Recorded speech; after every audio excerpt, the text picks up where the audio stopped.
boys and girls, it's Friday, March 20th, and we're ready for our 8th read aloud. Are you excited to learn about the Hippo-NOT? Well, that's our story for today, and I want you to be thinking about this main character. He reminds me a little bit about Edward the Emu. So I want you to see if you can find some comparisons about this main character with our good friend Edward the Emu. All right, boys and girls, this book is written by Tony and Jan Payne, and it's illustrated by Guy Parker Reese. Here's our title page and our dedication page. It looks a little mixed up. Wonder why.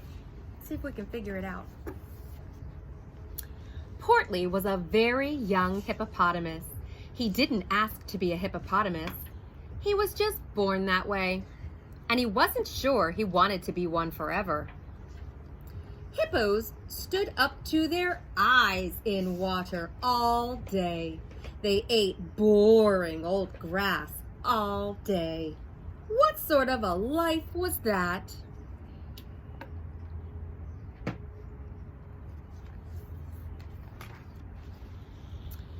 One day, Portly said to his mom and dad, "I've been a hippo for long enough.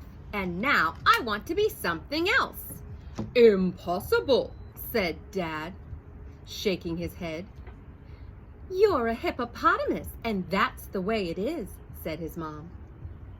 But Portly was a very stubborn hippo.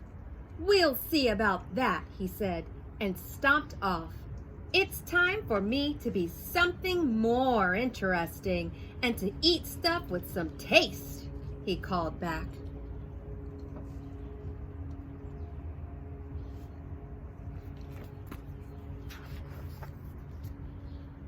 Portly had not gone far when he met a herd of animals. More hippos, he thought.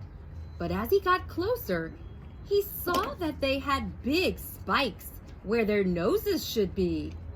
You could do a lot of, well, tossing stuff around with spikes like that, he thought. Do you know what animal that is?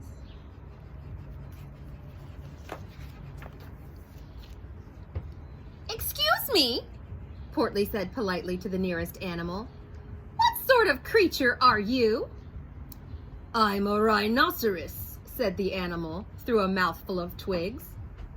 "Well, I'm going to be a rhino thingy too," said Portly. "But first I need some spikes. Where did you get yours?" The rhinoceros laughed. "You could say I got my horns from my mother." "Does she have any more?" asked Portly. "No," said the rhino. "You have to grow your own." "We'll see about that," said the little hippo.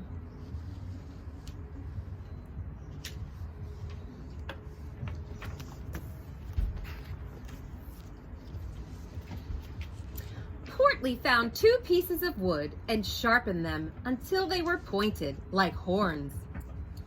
He tied them on his nose, but then he couldn't see. He tied them to the sides of his head. He tied them on top of his head.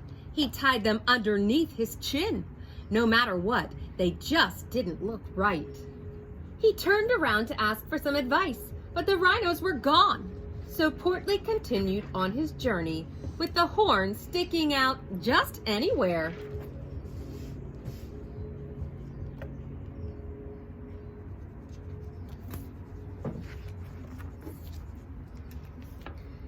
Before long, Portly saw a strange animal hanging upside down from a tree. That looked like fun. "Excuse me," he said. "What sort of creature are you?" "I'm a bat, I think," said the animal. "And you are?" "I'm a hippo-noceros, actually," said Portly. "So what do bats do?" The bat took ages to answer. "Eat stuff? Hang out? It's not easy being a bat," he added. "We'll see about that," said Portly.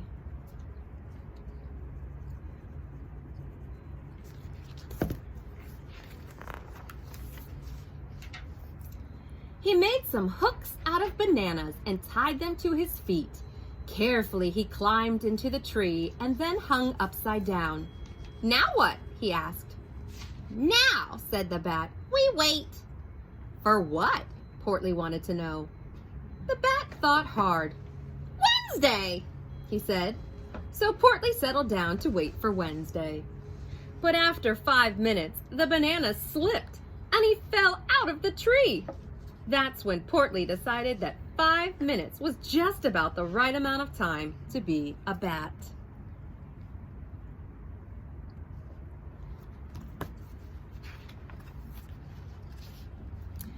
A little later, Portly found a water hole. Standing in it was an enormous animal. "Excuse me," Portly said, "what sort of creature are you?" "I am an elephant," said the animal. "What, may I ask, are you?"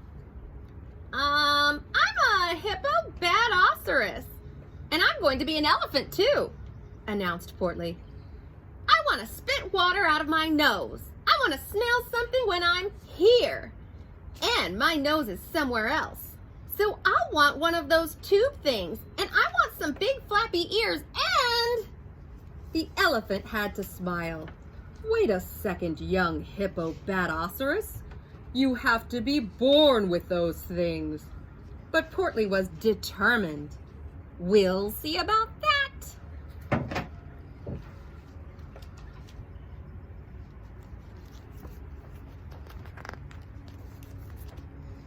Portly made big ears from 2 large leaves. Then he made a trunk out of a vine. But what could he do with it? He wanted to trumpet tunes and pluck leaves and spit with it. But he couldn't. So Portly decided to find something else he could be. His journey was slow because his horns fell over his eyes. His hooks caught in bushes. He kept tripping over his trunk and his ears flapped all over the place. By now, Portly was getting a bit bored with all this excitement. He kept thinking about water for some reason.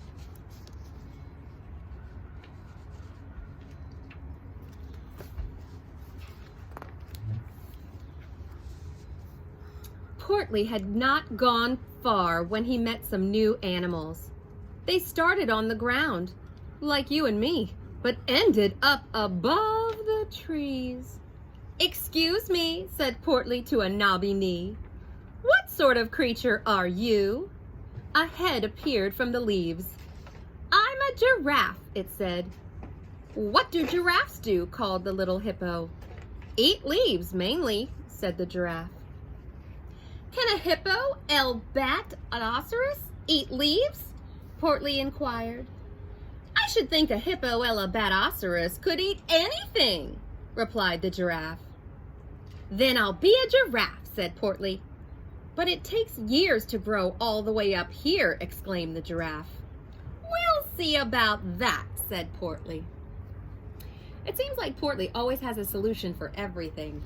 Has it been working out for him? Let's see. Portly made 2 tall stilts out of branches and strapped them to his legs. But it was hard being so high up. "Easy! Oops! Uh-oh! Help!"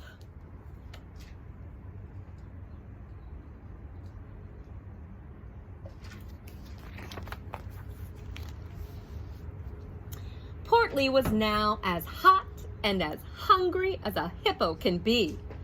"I know just what I need," he thought, and Portly started out on the long trail that led back to the river.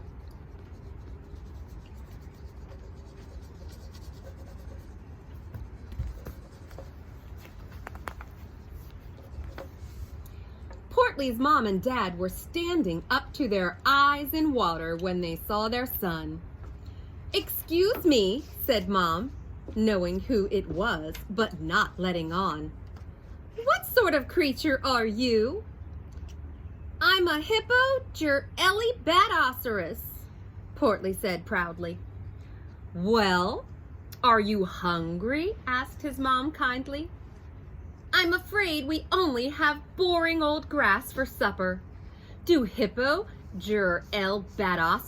eat boring old grass? As a matter of fact, said Portly, they like it more than anything. Then come and join us, said Dad.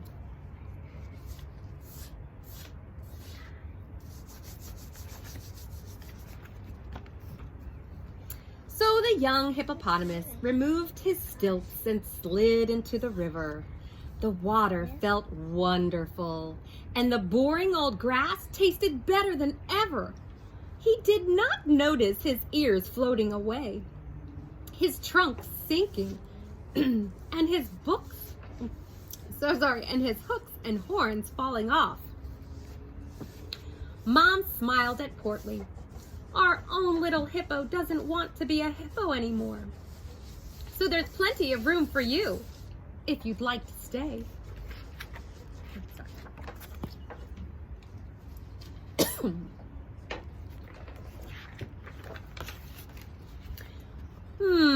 Said Portly, looking up at some nearby monkeys and wondering what it would be like to swing from tree to tree by his tail.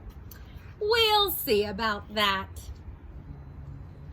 So it seems our good friend Portly doesn't really know what he wants to do. He thought he wanted to be somebody else, and that kind of reminds me of our Edward the emu. He moved from cage to cage and tried being other animals, but it turns out he liked being himself the best. So, jury's out on our good friend Portly, but I have a great activity for you. I'm sending some questions to your parents. In addition to that, I have a nice challenge for you. I want you to be super creative with Portly. What I'd like for you to do is make a mashup. You can either, design something new on this page, or you're welcome to cut Portly out and then do your decorations. I have some guests that are going to join us. Come on over, Alex and Olivia. They've already started working on their Portlys while I was reading the story. Olivia, tell us about your mashup. Whoa. So as the story had sticks he was climbing on, and he had bananas tied to. And he had. So you went true to the story, and you kind of did a mashup where you used some of the items from the story? Yep. Well, boys and girls, I want you to come up with some other animals that you could mash up with Portly. What would Portly look like if he was mixed with a lion? Or what if he wanted to try and be a cheetah? I don't know, and I'm looking forward to it. Alex, come show us your design. Tell us a little bit about yours. So mine is Hippo-NOT-ish. Oh, okay. Fish. So you just added on to him, and now it looks like he has become a fish. Very interesting. Great mashup. All right, so boys and girls, have your parents check their email, and you can download it. It's at the end of the questions. You'll get your own Portly to be creative with. I can't wait to see. Have your parents take some pictures, send them to me via email, and I will share them with my 2 little munchkins. All right, have a great rest of your day. I miss you all. Bye. Bye, kids.